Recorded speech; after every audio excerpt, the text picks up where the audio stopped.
Oke guys, balik lagi di R dan R01. Seperti biasa, kita cerita misteri yang diangkat dari kisah nyata di cerita malam. So guys, langsung saja.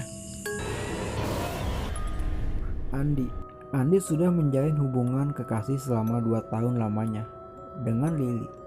Mereka berniat untuk meresmikannya awal tahun ini. Sayang, rencana itu harus gagal karena Tuhan keburu memanggilnya. Andi meninggal karena kecelakaan motor. Kejadiannya persis di malam minggu saat dia hendak pergi ke rumah Lily. Biasanya jam 7 malam dia sudah nongol, tapi tunggu punya tunggu, Andi belum juga datang. Lily mulai gelisah. Dia mencoba menghubungi handphonenya, tapi tidak aktif. Sayang, Andi tidak punya nomor telepon rumah. Maklum, di Surabaya ini dia anak kos. Sampai jam 10 malam Andi belum juga datang. Lily memutuskan untuk tidak menunggunya lagi. Sambil menahan kesel, dia mencoba untuk tidur. Tapi matanya sulit untuk terpejam.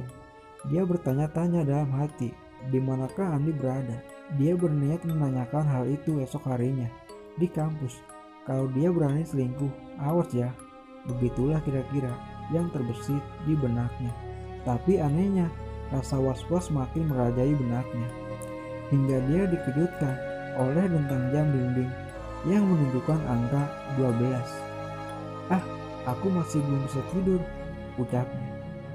Kegelisahannya semakin memuncak.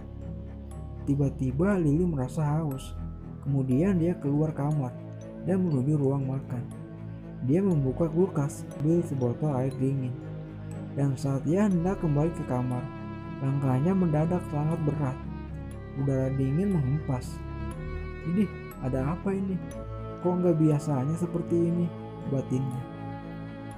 Entah mengapa matanya mengarah ke ruang tamu. Dan tiba-tiba saja dia melangkah dengan ringan, seperti ada yang menggerakkannya. Lily sempat heran buat apa dia menuju ke ruang tamu. Di teras rumah, sekilas dia melihat sosok bayangan hitam. Jantungnya berdetak. Waduh, siapa itu di luar? Jangan-jangan pencuri, pikirnya. Ingin rasanya ia berteriak, memanggil orang tua, adik, atau siapa saja yang ada di rumah. Tapi suaranya tercekat di tenggorokan. Tanpa ia sadari, ia makin mendekati pintu. Disibakannya tirai jendela sedikit. Betapa terkejutnya dia saat melihat Andi berdiri di sana. Hatinya lega, bercampur bingung. Kenapa dia baru datang selarut ini? Pelan-pelan ia membuka pintu. Andi menyunggingkan senyumannya saat Lily sudah berada di hadapannya. "Andi, kok baru datang sekarang?" "Sorry, tadi aku ada urusan mendadak," jelasnya. Wajahnya pucat, tanganmu juga dingin. "Kau baik-baik saja, Andi?" "Aku sangat baik-baik saja. Belum pernah aku rasakan sebaik ini. Aku minta maaf sudah terlambat datang. Tapi aku nggak bisa lama-lama, waktuku cuma sebentar." "Tapi Andi, kau belum menceritakan urusan mendadak apa yang tadi kau kerjakan." "Besok juga kau akan tahu. Aku cuma ingin memberitahumu. Aku tak bermaksud datang terlambat. Aku sangat mencintaimu, Lily. Kau harus percaya itu." Lily merasa heran dengan ucapannya, tapi belum sempat dia kemukakan keheranannya. Andi mengambil pamit pulang. "Aku pulang, jaga dirimu baik-baik. Aku ingin kau bahagia," katanya sambil mencium kening Lily. Lalu dia pergi dan Lily mencoba untuk memanggilnya, tapi Andi terus melangkah pergi. Sungguh, malam itu Lily sangat merasa ada yang aneh pada diri Andi. Senyumannya, sorot matanya, semua terasa dingin. Lily juga baru menyadari kalau Andi tidak membawa motor. Esoknya Lily baru tahu bahwa Andi mengalami kecelakaan. Saat itu ia dihubungi oleh temannya dari kampus untuk segera ke rumah sakit. Lily hampir tak percaya mendengarnya.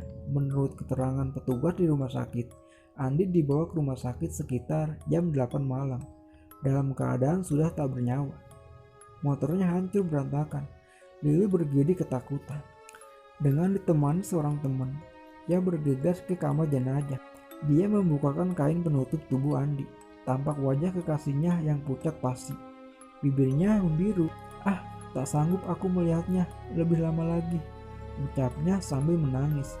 Yang jelas pakaian yang dikenakannya adalah sama seketika ia datang jam 12 malam ke rumah Lili. Apakah benar-benar arwahnya yang datang? Pikirnya dalam hati. Sampai detik ini Lili belum bisa melupakan kejadian itu.